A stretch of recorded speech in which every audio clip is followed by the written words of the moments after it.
Buenas tardes. Esta es nuestra segunda clase de estructuras repetitivas. Estábamos viendo algunos ejercicios o resolviendo algunos ejercicios con la primera instrucción repetitiva que vimos, que es la instrucción for.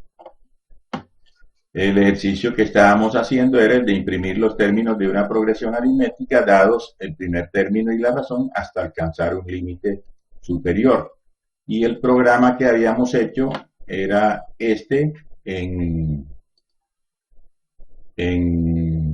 Octave, y la última ejecución del programa nos mostró este pantallazo.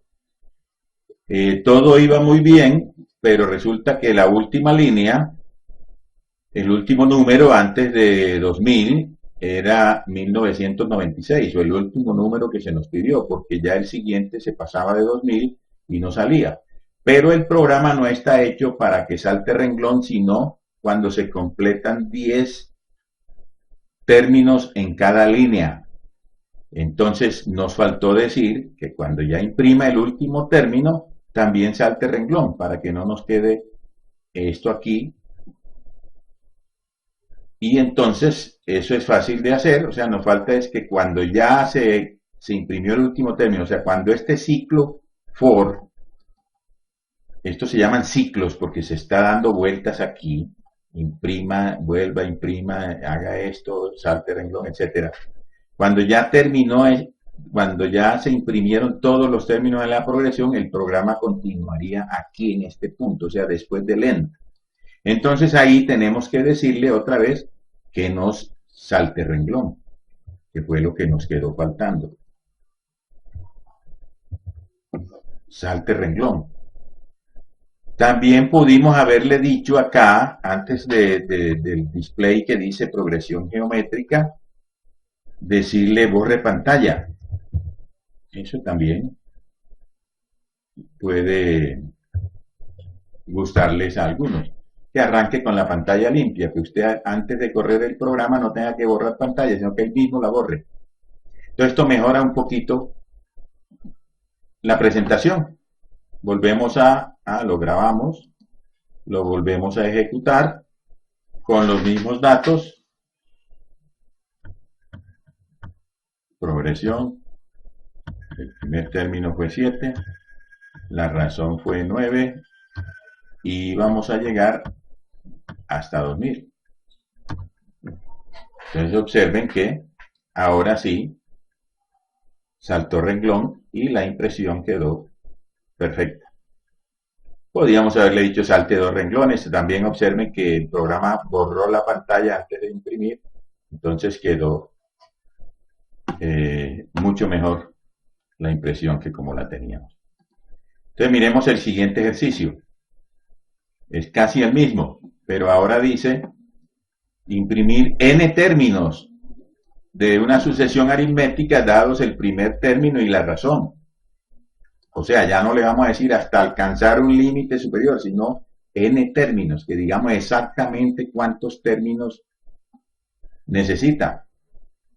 Entonces, es casi el mismo programa que teníamos, pero con algunos pequeños cambios.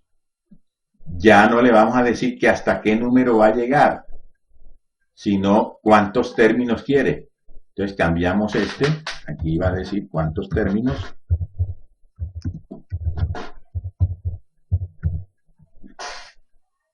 Y lo podemos llamar n para el número de términos, pues. Yo sé trabajar con n. Listo, entonces, ojo, este contador C lo estábamos usando para ir contando los términos, precisamente.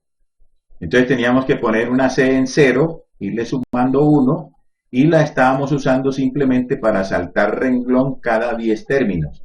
Para eso fue que usamos este contador C, para saltar renglón cada 10 términos. Pero resulta que ese C ahora lo podemos usar para controlar el ciclo. Porque necesitamos que se impriman exactamente n términos de la sucesión. Entonces, quitamos este C igual 0 de aquí, quitamos este incremento de C de acá, y en el for decimos para C desde 1 hasta n.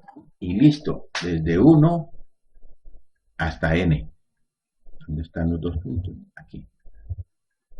Para hacer desde 1 hasta n, imprima x, pero ¿quién es x?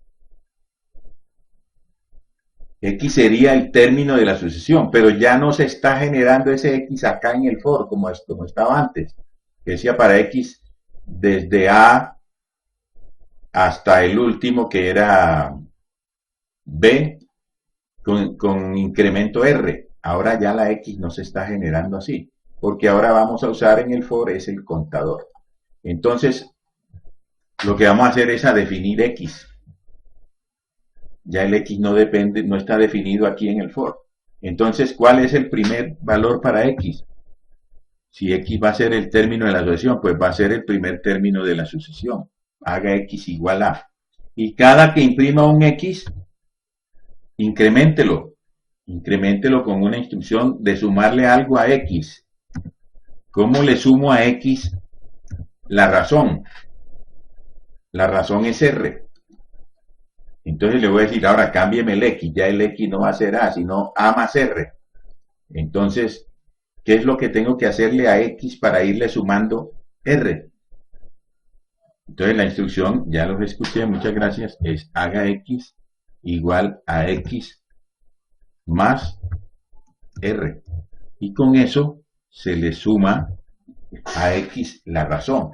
Entonces ya la razón, ya la progresión completa no la estamos generando acá para x desde a hasta b con incremento r, sino que hacemos un x igual a, se imprime x, se hace el siguiente x, etcétera.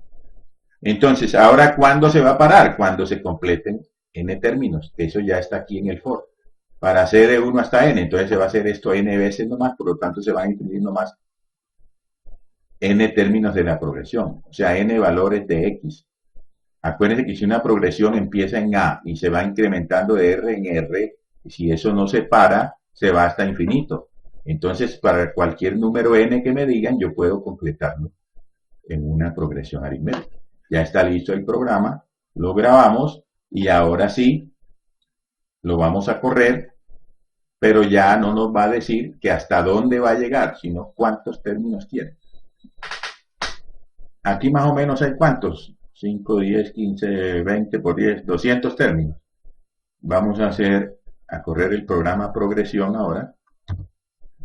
Primer término del 38.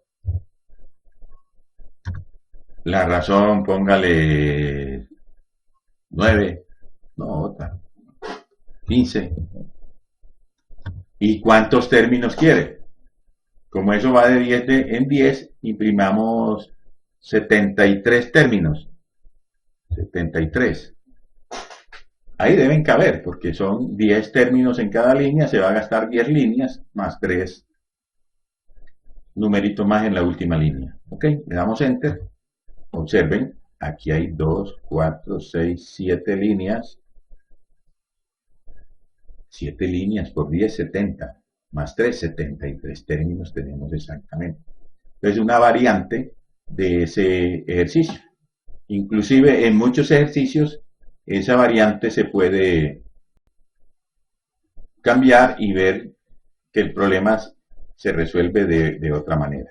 Obviamente que ustedes lo pueden hacer de muchas formas y ojalá que no estén copiando la que hace el profesor.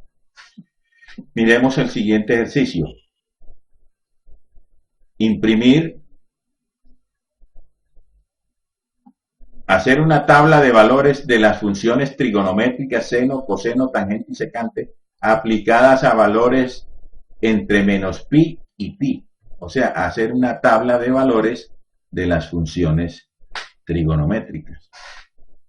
¿Se ve fácil que se puede hacer con un for? Pues claro, porque van a ser valores entre menos pi y pi. O sea, para x desde menos pi hasta pi, lo único que falta ponerle es cuál incremento quiere. ¿Listo? Muy bien, vámonos entonces para nuestro editor. Vamos a hacer un programa nuevo. Vamos a hacer el programa de la tabla llamémoslo así pomposamente, tabla de funciones trigonométricas.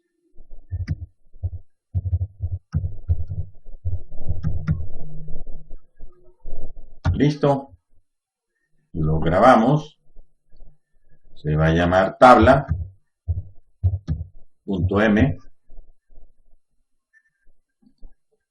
y empiezan a aparecer los colores. Bueno, entonces quieren otra vez borrar pantalla.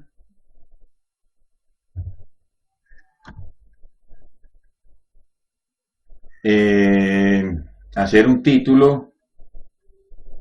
Eso se hace. Pero supongamos que lo vamos a crear en un archivo de texto, porque necesitamos imprimir nuestra tabla de funciones trigonométricas y salir a venderla, que hace rato que no salimos. Bueno, entonces vamos a usar un fprint f. Vamos a escribir simplemente tabla,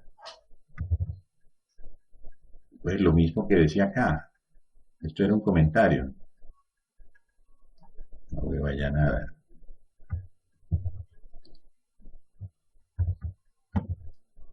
Tabla de funciones trigonométricas, pero eso no hay. Salte renglón, es más, le vamos a decir salte dos renglones, cierro las comillas, cierro el paréntesis, cierro el punto y coma. Entonces eso es un título que va a aparecer en la tabla. Listo, y ahora viene el problema. Si mal no recuerdo, decía, imprima los valores del seno, el coseno, la tangente y la secante para valores entre menos pi y pi. Entonces, eso es lo que vamos a hacer. Para valores entre menos pi y pi, eso se hace con un for, para eso se llama para. Entonces, lo que vamos a generar es la variable x para después sacar seno de x, coseno de x, etc. Entonces, para x desde menos pi, menos, ¿dónde está el menos aquí? Menos pi, hasta pi, este hasta es con dos puntos, hasta pi, pero ¿con qué incremento? Entonces aquí vamos a colocarle el incremento antes de decir hasta dónde. El incremento, bueno, si no se lo colocamos, dejémoslo así, simplemente por probar. Para x desde menos pi hasta pi, vayan pensando a ver qué va a pasar si no le coloqué incremento. Imprima los valores del seno, el coseno, etcétera. Entonces, muy fácil, un fprint f al que le vamos a colocar aquí de primero la cadena de formato y después lo que vamos a imprimir. Entonces vamos a imprimir el valor de x para que sepa a quién se le está sacando el seno de x, el coseno de x, voy a dejar espacios, coseno de x, decía también que la tangente de x y la secante, nomás eran esas cuatro. Bueno, si van a vender, pónganle más funciones. Y se cierra paréntesis y punto y coma. Listo, no nos alcanzó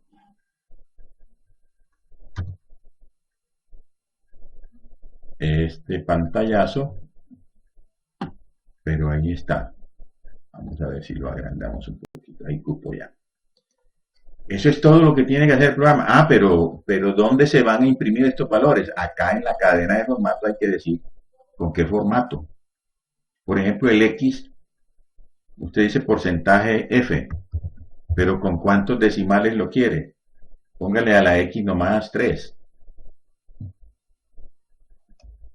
3 decimales. Entonces, ¿usted cómo dice 3 decimales? Entonces tiene que calcular el espacio. A ver, de esos valores, el seno y el coseno están entre menos 1 y 1, pero la tangente y la secante se pueden salir de ahí. Bueno, de todas maneras, el x es entre menos pi y pi, o sea, entre menos 3,14 y 3,14, que es lo que nos interesa aquí. Entonces, con 2 decimales, el número llevará un signo, un entero, un punto y 3 decimales, entonces 3, 4, 6 caracteres mínimos. Pongámosle aquí 8 caracteres mínimo. Y ahora sí, ¿cuántos decimales? 3. Con eso creemos que hay espacio suficiente para que quepa un número entre menos pi y pi con 3 decimales. Ahí no hay necesidad de poner espacio porque los mismos formatos van a controlar la tabulación, o sea, los saltos. Bueno, ¿cómo vamos a escribir los valores de las funciones? ¿Con cuántos decimales? Póngale con 7 decimales. Entonces, porcentaje, dele 14.7, no sé si será mucho espacio, pues el espacio es 14 más los 7 decimales, pero yo no sé qué tanto crece la tangente que se está dividiendo por el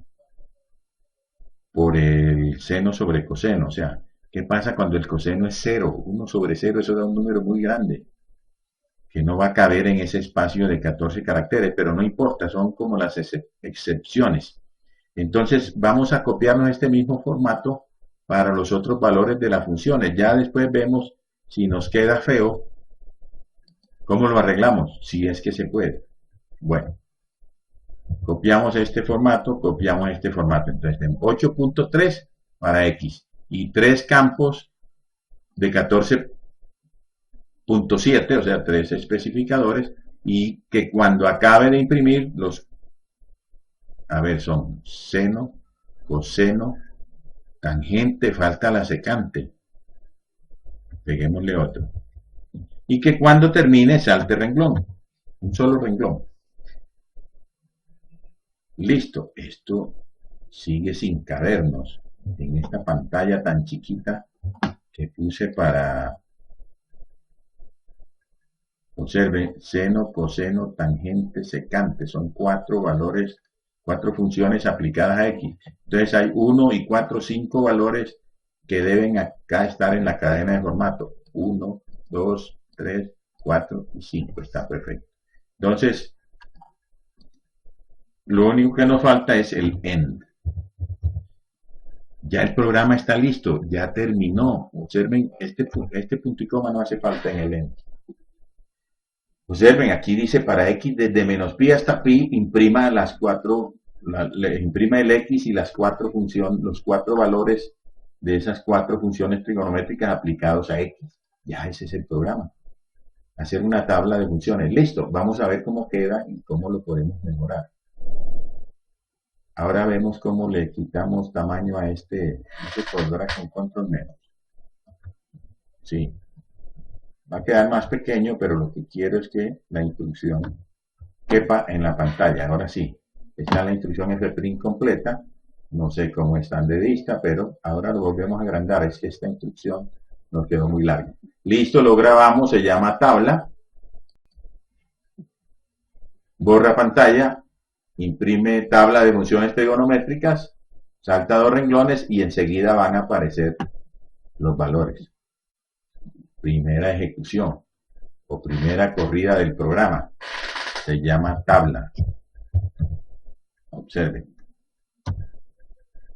Borró pantalla y qué cosa tan horrible. Allá faltó algo. Vean lo que imprimió. Volvamos a mirar el programa a ver qué fue lo que pasó aquí. Aquí hay unas comillas que cierran ¿dónde? Aquí. Entonces, formato 8.3F, 14.7, ¿qué? Faltó la F. Y resulta que la copiamos 500 veces. Faltó la F. Bueno, ustedes saben que yo lo hago a propósito para que ustedes encuentren el error. Ahora tampoco cupo. Se agrandó más la instrucción. Listo, ahí cupo. Listo, corregido. Lo volvemos a correr. Nos venimos a Octave. Le damos tabla. Y ahora sí, aparecieron el número X con 3 decimales los otros con 7 decimales. ¿Ok? Pero todavía sigue el problema de cuando los números se hacen muy grandes, por ejemplo en x igual a menos pi medio, si pi medio que está más adelante, y además esta tabla no tiene encabezado, o sea, no hay un título que diga qué es este número, qué es este número, etcétera. Entonces hay que ponerle un título. Y acá arriba diga x, acá seno de x, etcétera. Entonces vamos a hacer esa corrección. De aquí nos salimos con una Q. Volvemos al programa. Entonces de lo que se trata ahora es de colocarle un título a la tabla. La parte que imprimió la tabla fue este for. Imprimió todos esos valores.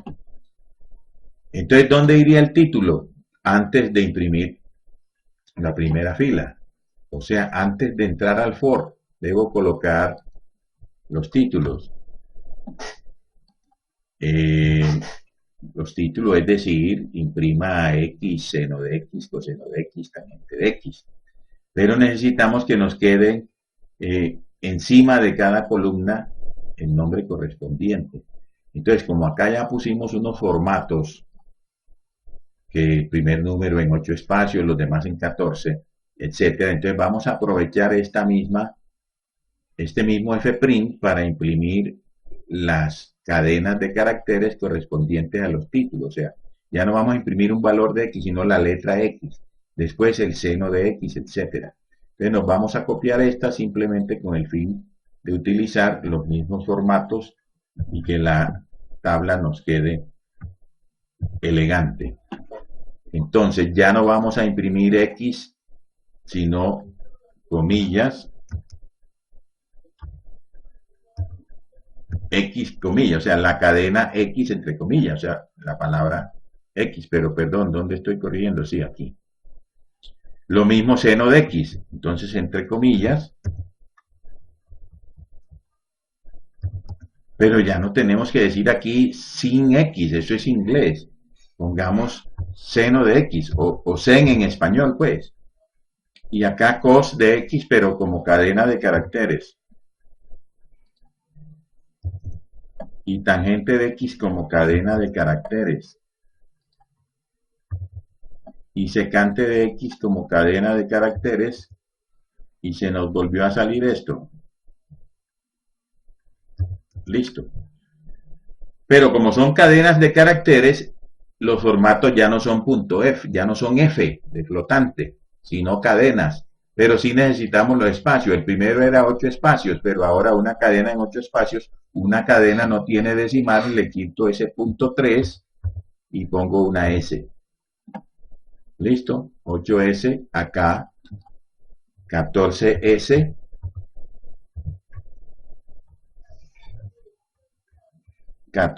S y hacemos todas las correcciones. 14S. ¿Quién me mandó a poner tantas funciones? Hubiera puesto 3 nomás. 14S.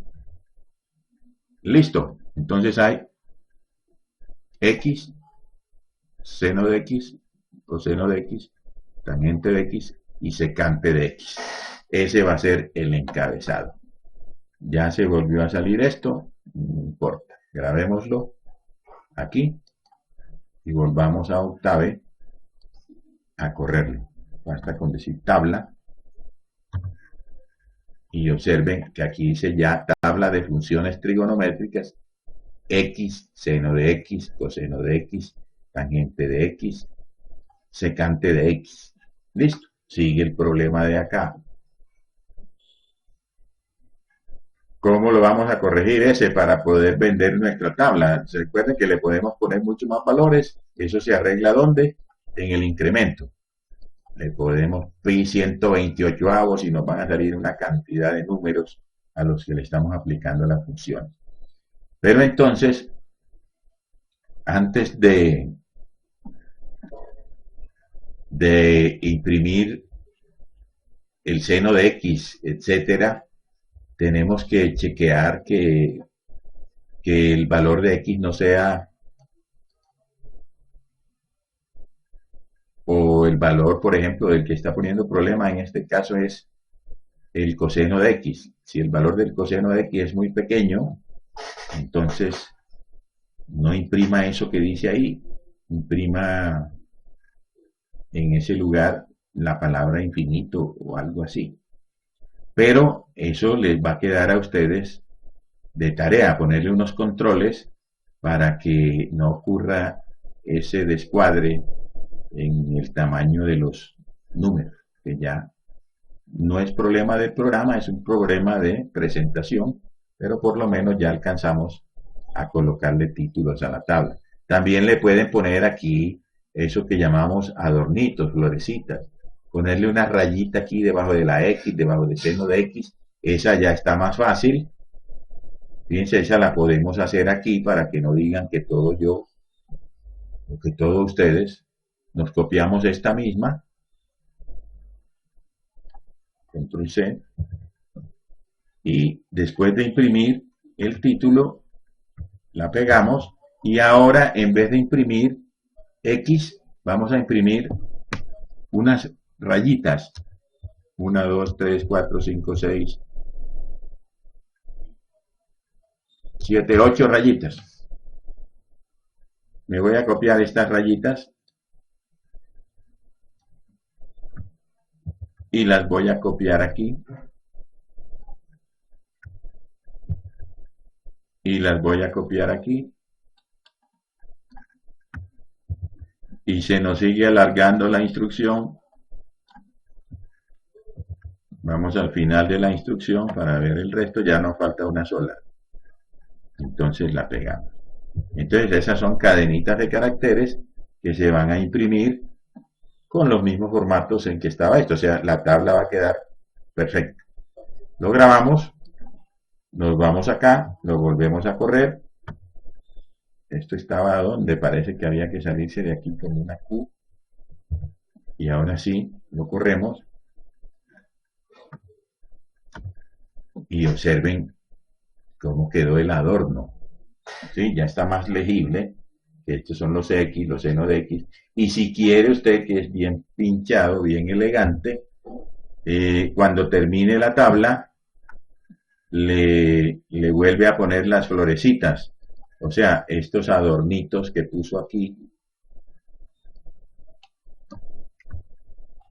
La copio. Una vez que termine el ciclo for, la volvemos a pegar. Entonces quiere decir que cuando imprimió la última línea de los valores, va a volver otra vez a imprimir la rayita.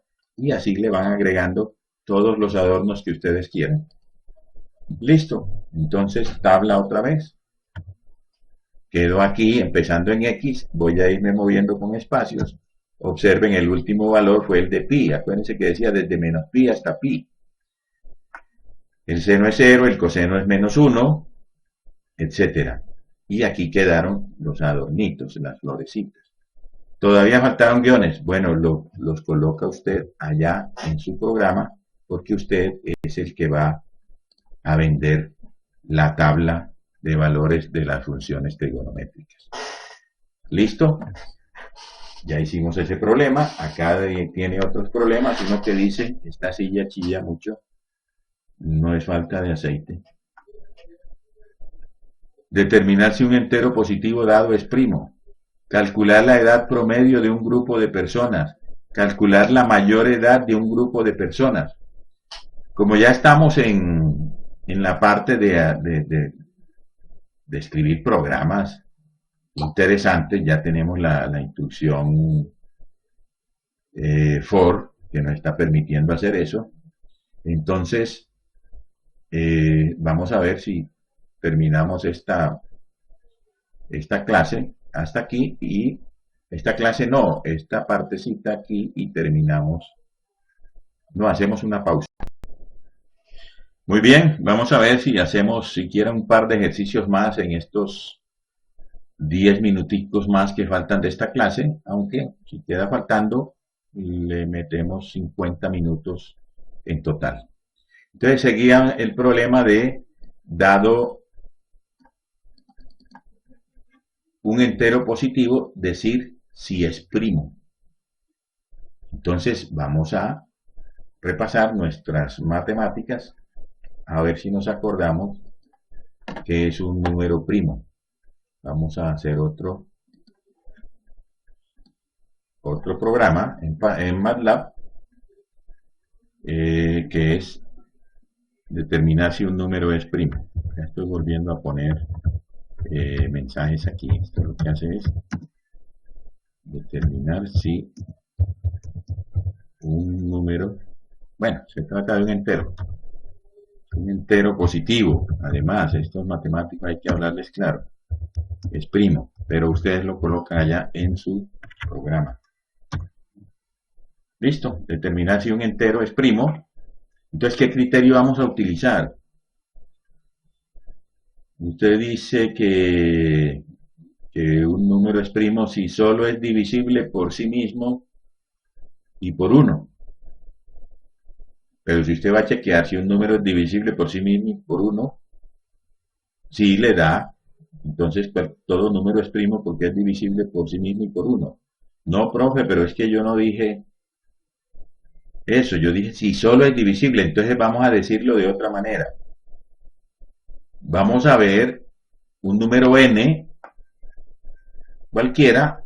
Entonces vamos a decir el número es primo si no es divisible por ninguno de los enteros desde 2 hasta n-1.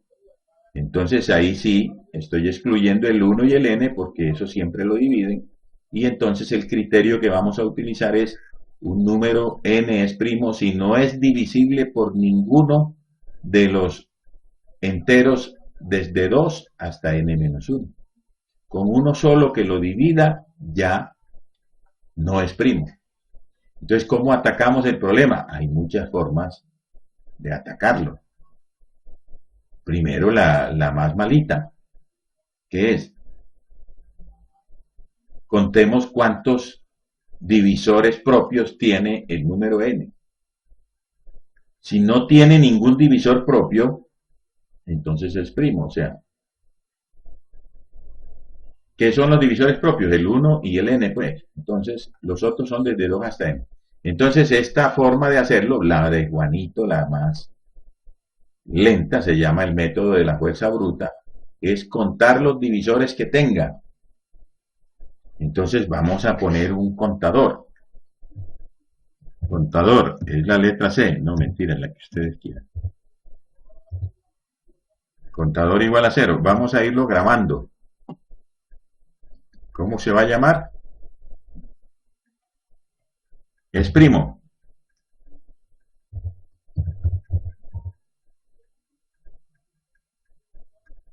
Punto M. Bueno, ustedes lo llaman primo o como ustedes quieran.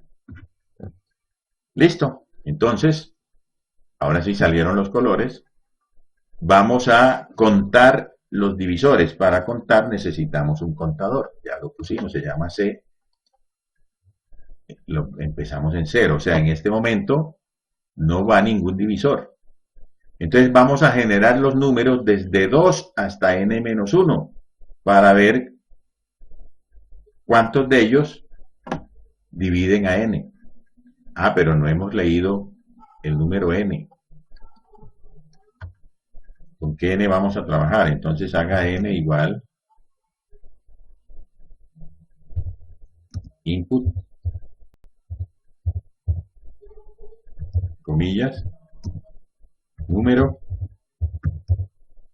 2 puntos, espacio, cierro comillas, cierro paréntesis, cierro punto y coma. Ahora sí, el número lo pedimos, se llama n. Acá en el programa, para nosotros el número va a ser n. Y vamos a generar los números desde 2 hasta n-1. Eso es muy fácil. Para acá, desde 2, o sea, para acá igual 2 hasta n-1. No tengo que poner ningún incremento porque el incremento va a ser 1. Está el menos aquí. Para acá, desde 2 hasta n-1, ¿qué vamos a hacer? Preguntar si k divide a n. ¿Cómo preguntamos eso? Si el residuo de dividir n por k nos da 0, o sea, si el módulo de dividir n por K, se escribe así, que ese módulo es igual a 0, recuerde que el igual en MATLAB es doble, entonces es porque K dividió a N. Si ese cociente, si ese residuo nos dio 0, es porque K divide a N, entonces debo contar ese divisor. ¿Cómo se cuenta? En la variable C le decimos hágase igual a ¿qué? ¿Cómo le sumo 1 a C? Listo, C más 1, gracias.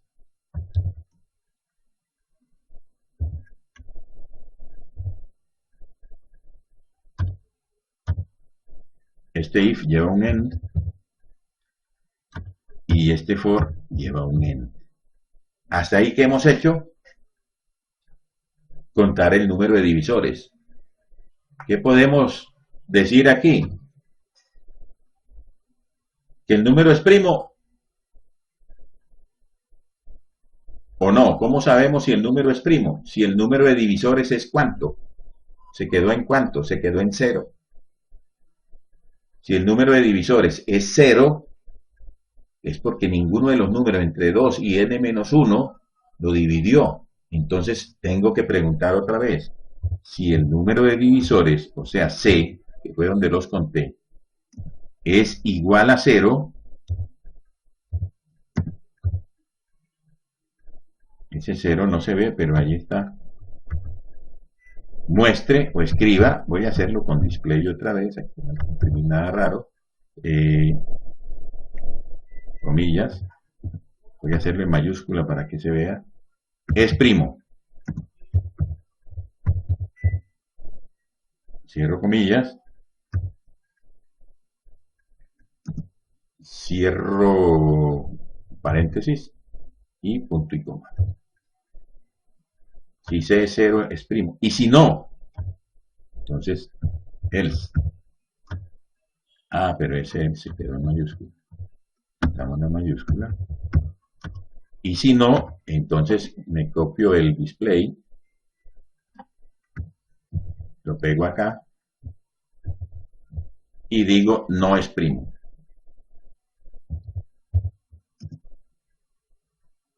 Listo, si el número de divisores es 0, es porque es primo. Y si no es 0, es porque es mayor que 0, por lo tanto, ya no es primo. Listo, entonces ya tenemos nuestro primer programa, el de Juanito. Ahora lo analizamos a ver si Juanito puso a trabajar demasiado al computador. Vamos a grabarlo, se llama es primo, vamos a correrlo, es primo. Entonces, ¿qué número es el que va a chequear usted? ¿Cuál es el número? El número 121. ¿Es primo o no es primo? No es primo. Acuérdense que 121 es el cuadrado de 11. Dígame un número primo para ver si el programa funciona bien. Es primo. El número 97. Sí,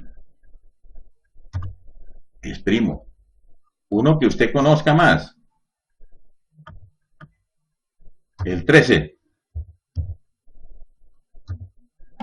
Es primo. Listo. Entonces, el programa parece que está funcionando perfectamente. No tiene ningún problema.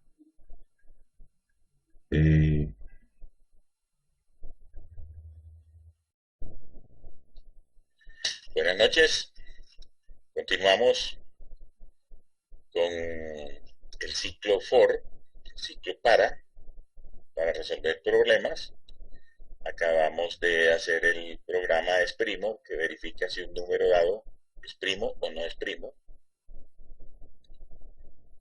Pero dijimos que íbamos a probar a ver si este programa tenía alguna posibilidad de mejorar.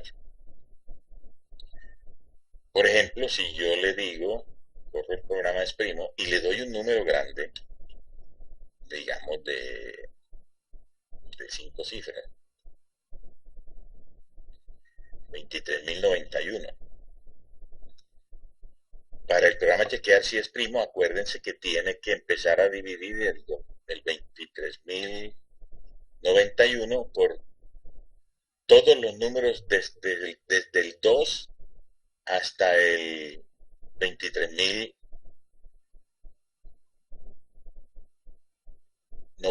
O sea, si el número es n, entonces desde el 2 hasta n-1. Si ninguno lo divide, entonces el número es primo. Démosle enter a ver si este número, no he mirado nada. Parece que sí fuera primo, que no fuera primo, perdón, porque la suma de las cifras es 15, y si es 15 es divisible por 3. Y si es divisible por 3 no es primo, y listo, ya terminó. Podríamos utilizar un número un poquito más grande.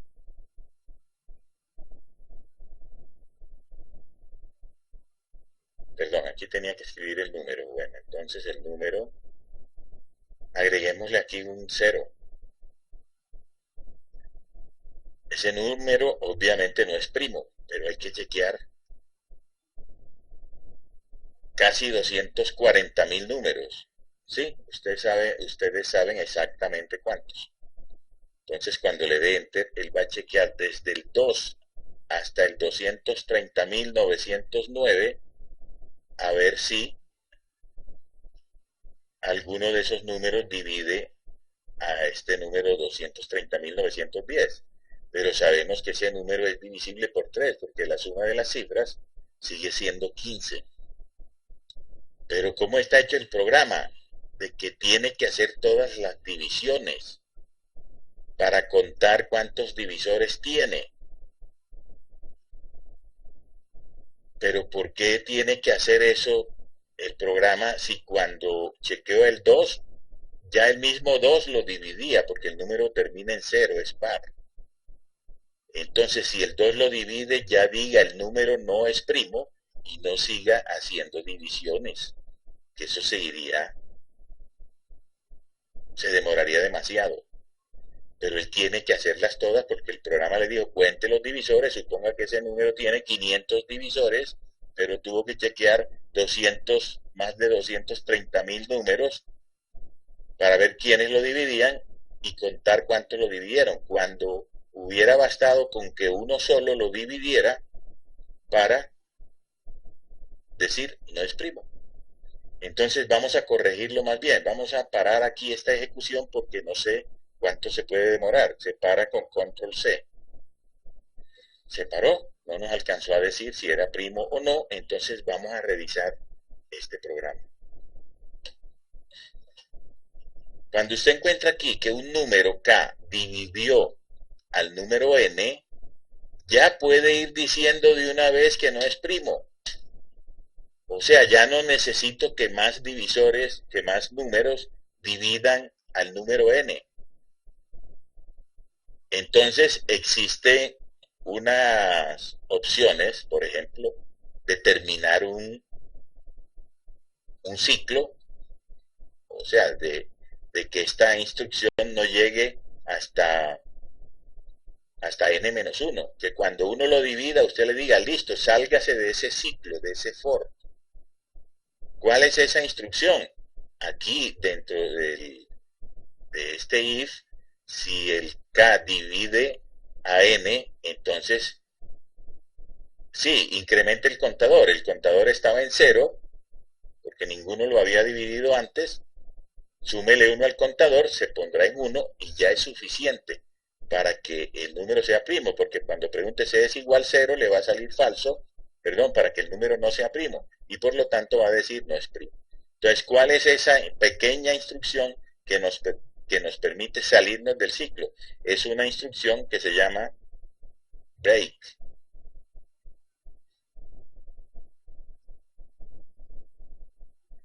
Este teclado no está en inglés.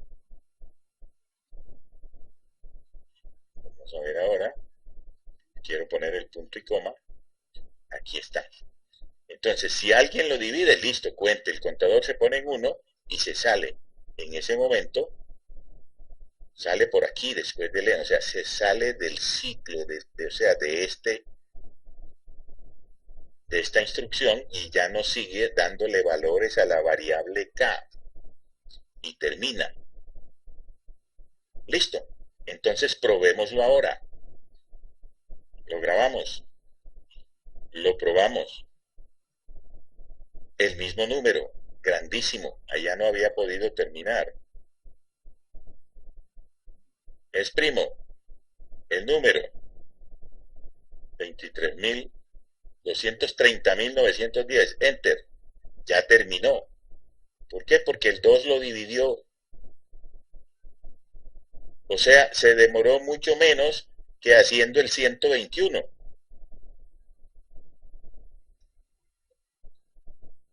Observen el 121. Obvio que no es primo, pero él tuvo que dividir. Por 2 no lo divide, el 3 no lo divide, el 4 no lo divide. ¿Hasta dónde llegó? Hasta el 11. Porque ese número es un cuadrado perfecto y es el cuadrado de un número primo que es el 11. Entonces, se demoró más aquí que en este número grandotote. Eso puede aliviar mucho el trabajo del computador. ¿Para qué ponerlo a contar todos los divisores si con uno solo que lo divida ya es suficiente para decir que no es primo? Entonces ese truquito del break sirve en algunos casos para aligerar los programas. Como el único criterio que tenemos por ahora para chequear si es primo es que lo divida por que cuente los divisores, pues, o que mire a ver si alguien lo divide. Entonces el problema sigue siendo cuando el número sí es primo.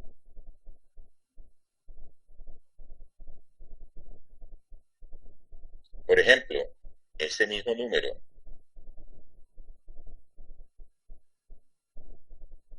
este grandote, aumentémosle un 1. Ya el número por lo menos no es divisible ni por 2 ni por 3, porque ya las cifras suman 16 y el número es impar. Entonces va a tener que chequear más divisores. Por 5 tampoco es, porque no termina en 5. Etcétera. Démosle enter a ver si ese número es primo. No es primo, seguramente se encontró un divisor por allá adelante. Nosotros podríamos mejorar el programa para saber, por ejemplo, que si el número no es primo, que nos muestre quién lo dividió, porque la prueba de que el número no es primo es que algún otro número lo dividió. Entonces vamos a modificar el programa. Si alguien lo dividió, el contador se puso en 1, que es el que nos va a servir para decir si es primo. Pero aquí podríamos decirle, aquí mismo antes de salirse con el break significa frenar, o sea, pare de dar vueltas. Podríamos decirle, muestre el divisor. Bueno, con un fprint f. Fprint f, paréntesis, comillas. ¿Quién divide al número? Entonces, porcentaje de, ya esto ustedes lo manejan muy bien, divide a porcentaje de, salte renglón, cierro comillas, cierro paréntesis, punto y coma.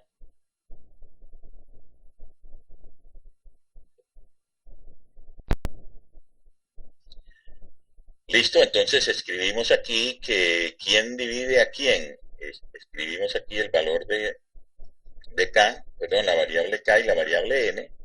El valor de k se va a poner acá, entonces va a decir que el número que dividió a n, o sea, el valor que está en k, divide a n, que es el número que va aquí. Entonces ya es un programa más completo.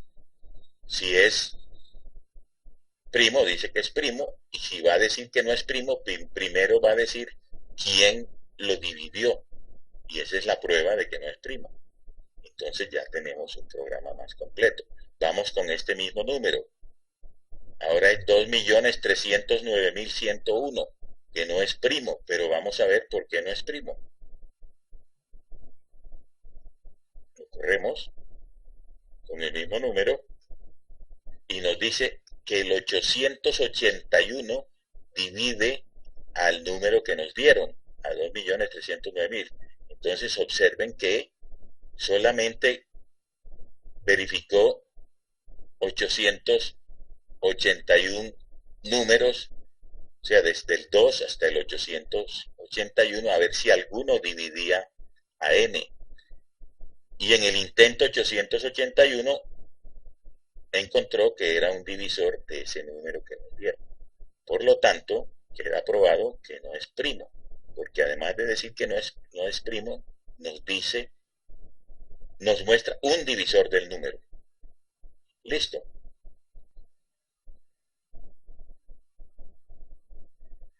Ok, entonces vemos que los programas se pueden mejorar a veces de una manera muy fácil, pues siempre y cuando nos den algunas cosas como esta.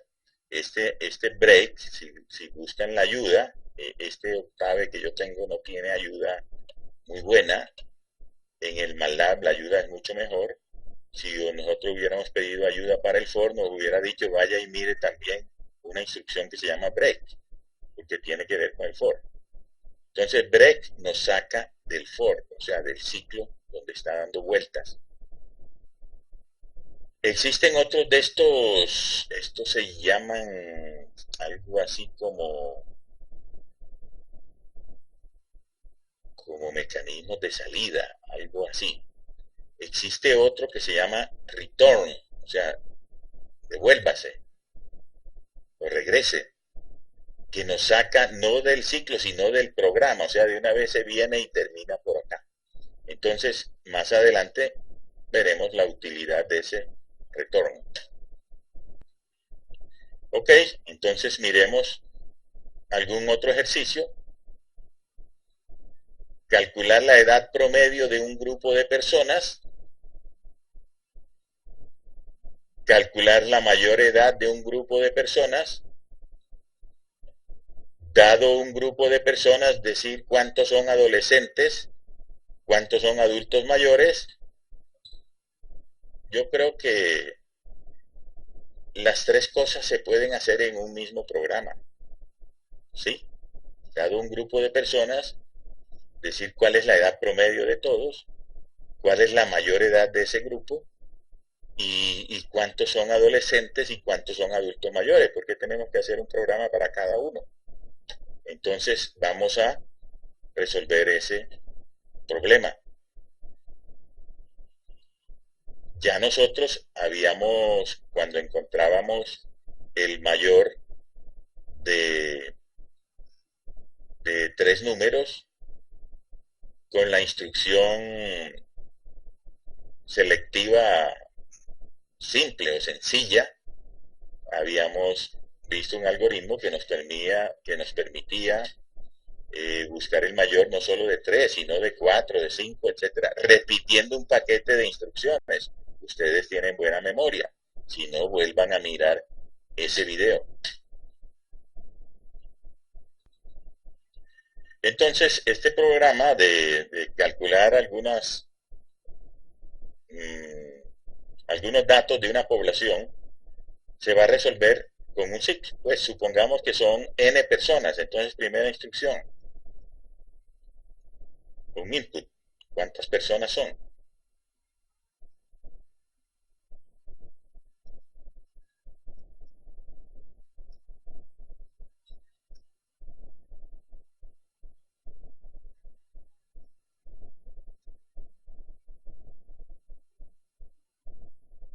¿Listo? Vamos a ver si andamos un poquito más rápido. Lo grabamos. Vamos a llamarlo personas, porque todos son sobre personas, personas.m. Entonces, cuando tengo varias personas, vamos a mirar que tenemos que pedirle la edad a n personas, porque son n. ¿Cómo se hace eso? Pues con un for con una variable k o i, o como quiera. Vamos a usar i para variar. Para i, desde 1 hasta n, que en MATLAB se hace así, lea la edad de la primera persona. Entonces, leer la edad. Llamémosla edad. Edad igual input, comillas. Su edad, le estamos preguntando la edad a la primera persona que pasó. Cerramos comillas, cerramos paréntesis, punto y coma. Y terminemos este for. ¿Qué hace ese for hasta ese momento? Va a pedir n valores y los va a colocar en edad. Listo. Pero según lo que nos están pidiendo, por ejemplo, si vamos a hacer la suma de las edades de esas personas para calcular el promedio de edad, entonces necesitamos sumar las edades. ¿Cómo lo hacemos? Con una variable que sirva para sumar, parecida al contador. Un contador se ponía en 0 y después se le iba sumando de a 1. Ahora vamos a usar una variable s, la ponemos en 0, y cada que pidamos la edad de una persona, que la guardamos en esta variable que se llama edad, se la vamos a sumar esa edad a la variable s. Entonces decimos haga s igual, ¿cómo le sumo a s lo que hay en la variable edad? Pues con una instrucción parecida a la del contador. ¿Se acuerdan que era c igual c más 1? Ahora vamos a decir s igual al s que había más lo que hay en edad. ¿Listo? Pida una edad y súmesela a s. Cuando esto termine, cuando este ciclo termine, esto se habrá hecho para valores de i desde 1 hasta n, o sea, se habrá hecho n veces. Y las n edades que pedimos se le sumaron a s. Entonces ya puedo mostrar el promedio. Vamos a hacerlo con fprint, f, comillas, bueno, eso los estadísticos le dicen es la edad promedio es. No el promedio de edad, sino la edad promedio es, y aquí ponemos un número que ya no es un número entero, sino un real. Saltamos renglón, aquí es las n, cerramos la cadena, cerramos el paréntesis y punto y coma. ¿Listo? El problema está hecho para el promedio de edad. Todavía faltan otras cosas. Pero el promedio de edad hay que colocarlo aquí para que él aparezca en la cadena en esta posición. ¿Y cuál es la edad promedio? La suma de las edades, que es s, dividida por el número de personas, que es n. Entonces le vamos a decir, la edad promedio es s dividido n. Listo, lo grabamos, se llama como personas, vamos acá, lo corremos, personas, y nos va a empezar a pedir edades. Digámosle que son 4 personas. Su edad, entonces nos va a pedir 4 edades. 3, no sé qué personas serán estas, 5, 3, 8. Y enter.